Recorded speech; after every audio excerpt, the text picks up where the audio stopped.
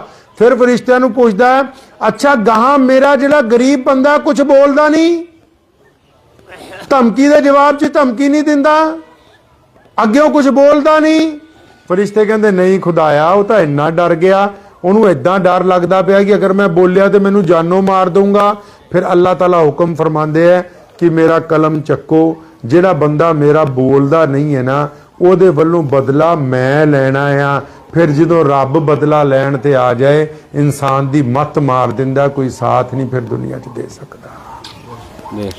ਇਹ ਐਵੇਂ ਨਹੀਂ ਵੱਡੀਆਂ ਕੋਠੀਆਂ, ਵੱਡੀਆਂ ਫੈਕਟਰੀਆਂ, ਵੱਡੇ ਰਾਜੇ ਨਵਾਬ ਐਵੇਂ ਨਹੀਂ ਖੰਡਰਾਂ 'ਚ ਬਦਲ ਗਏ।